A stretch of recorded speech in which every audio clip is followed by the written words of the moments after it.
నమస్తే రమగారు. నమస్తే జయ. రమగారు, అత్తా కోడళ్ళ గురించి ఏదైనా మంచి కథ చెప్తారా? అత్తాకోడళ్ళ తగాదాలు ప్రపంచ ప్రసిద్ధి. రోజులు మారాయండి. మరే ఏంటవా జయ? ఖచ్చితంగా మారాయి అబ్బా, రమగారు. నువ్వు భలే ధైర్యాన్ని ఇస్తున్నావు జయ నాకు. నిజంగా మారాయి. గజం కేవలం 500 రూపాయలతో 1210 గజాల భూమి కేవలం 6 లక్షలు మాత్రమే. కోడళ్ళు రాబోతున్నారడా? లేదు, లేదు. మీరు ఫ్రెండ్లీ అత్తగారు రమగారు. నేను చాలా ఫ్రెండ్లీ జయ. 100%. కానీ నిజంగా రోజులు మారాయండి. ఒకప్పటితో కంపేర్ చేసుకుంటే మనం చాలా తక్కువ వింటున్నాం. అంతే అంటవా? ఫ్రెండ్స్గా ఉండే నేచర్ని మనం చూస్తున్నామండి. కోడలతో అత్తగారు, అత్తతో కోడలు కూడా సేమ్. అదే హోప్ సో. పూర్వం ఒక రంగాపురం అనే ఊళ్ళో రాజమ్మ అని ఒక ఆవిడ ఉండేదట. ఆవిడ గంప గయ్యాళి. ఆవిడకు ఒక కొడుకున్నాడు వీరయ్య. భర్త లేడు. వీరయ్య కొంచెం మెతకవాడు. ఈవిడ నోటికి జడిసి ఆ అబ్బాయికి ఎవ్వరూ పిల్లనివ్వలేదుట. ఎన్ని పెళ్లి సంబంధాలు వచ్చినా 2 వాక్యాలు మాట్లాడంగానే వాళ్ళకే అర్థమైంది ఈవిడేంటి కొంచెం లౌడ్గా ఉండటం. లౌడ్ చాలామంది ఉంటారు, గట్టి గట్టిగా మాట్లాడేస్తారు. అవి నాకు భయం వేస్తుందమ్మో చాలా లౌడ్ అని. ధోరణిగా మాట్లాడడం. ఆ ధోరణిలు తగ్గించుకోకపోతే మా అబ్బాయిలకి పిల్లల్ని ఇవ్వరు. జాగ్రత్తగా ఉండాలి. జాగ్రత్తగా ఉండాలి. నాకు లేదు రమగారు టెన్షన్. మేము లౌడ్ కాదు. అయితే అదే కాకుండా చుట్టుపక్కల వాకప్ చేయగానే అమ్మో ఇది గంపగయ్యాలి, దీని చేతికి ఇంకేమన్నా పిల్లని చంపేస్తుంది అలా చెప్పేవాళ్ళు. క్రమంగా పెళ్లి సంబంధమే రావడం మానేసింది. అయ్యో. ఆయన 22వ ఏటో 23వ ఏటో మొదలుపెట్టారు. ఆ వీరయ్యకి 30 దగ్గర పడుతున్నా సంబంధాలు కుదరల. అయితే ఏమైంది, ఒకనాడు ఇతను ఏదో పక్క ఊళ్ళో ఏదో గేదెల బేరం కోసం వెళ్ళి ఆ ఊళ్ళో చెరువు గట్టున మంచినీళ్ళు తెస్తున్న ఒక అందగత్తెని చూసి ఎంతో బాగుందని ఎవరినో కనుక్కున్నాడు. మీ వాళ్ళేనోయ్ అన్నారు. ఇతను వాళ్ళ ఇంటికి పోయాడు. మీ అమ్మాయిని నాకు ఇచ్చి పెళ్లి చేయండి అని అడిగాడు. అడిగేసరికల్లా ఆ పిల్లని లోపలికి మజ్జిగదేమ్మా అని లోపలికి పంపించి వాళ్ళ నాన్న చెప్పాడు, బాబు మీకు తెలుసో తెలీదు అనండి, మా పిల్ల బ్రహ్మరాక్షసి. మా ఈ ఊళ్ళో అది పొట్టాడని వాళ్ళు అది తిట్టని వాళ్ళు ఎవ్వరూ లేరండి, ఆలోచించుకుని చేసుకోండి శభాష్. అనేసరికల్లా ఇతనికి పిల్లేమో నచ్చింది. గయ్యాళమ్మ అలవాటే వాడికి. తెలుసా వాడికి వాళ్ళ అమ్మ గయ్యా? తెలుసు. తెలియకేందుకు, తల్లుల గయ్యాళితనం పిల్లలకి తెలియకుండా ఎందుకు ఉంటుంది? వాళ్ళ అమ్మ కాబట్టి భరిస్తారు, యాక్సెప్ట్ చేసేస్తారు కదా రమ్మగారు. ఆడపిల్లలైనా మగపిల్లలైనా తమ తల్లుల లౌడ్నెస్ని ఒప్పుకుంటారు వాళ్ళు. అలవాటు అంతే. ఇంకా కసిరేస్తూ ఉంటారు. తల్లి మీద ప్రేమ ఉంటుంది కదా జయ, తల్లులతో సన్నికర్ష ఉంటుంది. అయినా గయ్యాళి వాళ్ళు పిల్లల్ని కసురుతారు కానీ మరీ అంత గయ్యాళిగా ఉండరు, బయట వాళ్ళతో ఎక్కువ ఉంటారు. అక్కడి నుంచి ఏమైంది, ఇతను పెళ్లి చేసుకుంటానన్నాడు. పర్వాలేదు పెళ్లి చేసేయండి, మీ పురోహితుడిని పిలవండి అంటే సరే ఏం చేశారు, సాయంకాలం మంచి ముహూర్తం ఉందని ఇంకా అమ్మలేదు ఏం లేదు, పెళ్లి చేసుకున్నాడు. చేసేసుకుని ఆ పిల్లని తీసుకొచ్చాడు. ఆ పిల్ల పేరు ఇందిర. తీసుకొచ్చాడు. తీసుకొచ్చేసరికల్లా ఆవిడ ముందు నిర్ఘాంతపోయింది. ఎవరెవరా ఇంత పని చేస్తావా అంది. కానీ తర్వాత ఏమనుకుంది, పిల్ల అయితే చక్కని చుక్క, ఎక్కడా సంబంధాలు రావట్లేదు, ఫోన్లే పిల్లాడి పెళ్లి కావద్దు, సరేలే అని ఊరుకుంది. ఓ 4 రోజుల పాటు కోడల్ని బాగా ముద్దుగా చూసుకుంది. ఆ అమ్మాయి కూడా వాళ్ళ అమ్మ నాన్న చెప్పి పంపించారు, అణిగి మణిగి పడుండవే, ఇప్పుడే పెళ్ళయింది నీకు, లేకపోతే పెళ్లి కూడా అవ్వదు, నీ పేరు తెలిసి ఎవరు రావడం లేదు అని అమ్మ నాన్న కొంచెం నచ్చ చెప్పారు. ఈ అమ్మాయి ఒక 4 రోజులు ఆగింది. ఆ తర్వాత అంటే అంటే చిరాకులు పరాకులు విసుకులు కసుకులు నానా గందరగోళం. అత్త కోడళ్ళు. ఇతను ఎక్కడికైనా వెళ్ళి ఇంటికి వస్తే వంట అయ్యేది కాదు. మీ అమ్మతో పెట్టించుకోమనేది ఆవిడే. నీ పెళ్ళం ఏం చేస్తుంది, కూర తీసుకొచ్చావు కదా అంటుంది ఈవిడే. కొట్టుకు చచ్చిపోయేవాళ్ళు.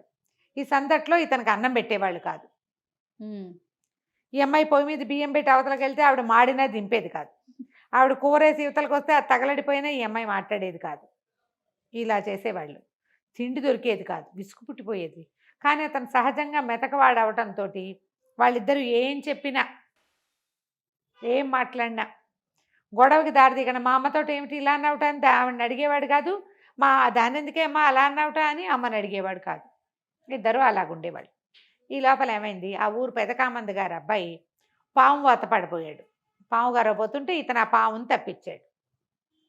వీరయ్య మగ అబ్బుక్కని పిల్లాన్ని వెనక్కి లాగేసి పాముని కొట్టేశాడు. వాడు పోయి నాన్న ఇట వీరయ్య నాకు ఎంతో సహాయం చేశాడు, కాపాడాడు అంటే అతను పిలిచి చాలా సంభావించి, బొళ్ళు గొడ్లున్నాయి వీరయ్య, ఒక ఆవును తోలుపో అన్నాడు. ఒక గొడ్డు అని చెప్పాడు. ఇంటికి వచ్చి అమ్మాయి పెదకామంది గారి గొడ్లో ఇంచి ఒక గొడ్డును తోలుకెళ్ళమన్నారే. వాళ్ళకి ఆవులు ఉన్నాయి, గేదెలు ఉన్నాయి, ఏం చేయమంటావు అన్నాడు. అనగానే తల్లింది ఆవు ఎంతో మంచిది, శ్రీ మహాలక్ష్మి, ఆవును తొలుకురారా అంది. పెళ్ళామంది ఆవు పాలు పల్చగా ఉంటాయి, పెరిగి ఏం బాగోదు, తట్టట్లాడుకుంటూ ఉంటుంది, ఇంత వెన్నైనా రాదు, గేదె పాలు బలం. మనం కూడా చెప్పుకుంటాం ఇవి. ఆవు పాలు పల్చను కదా, అవును.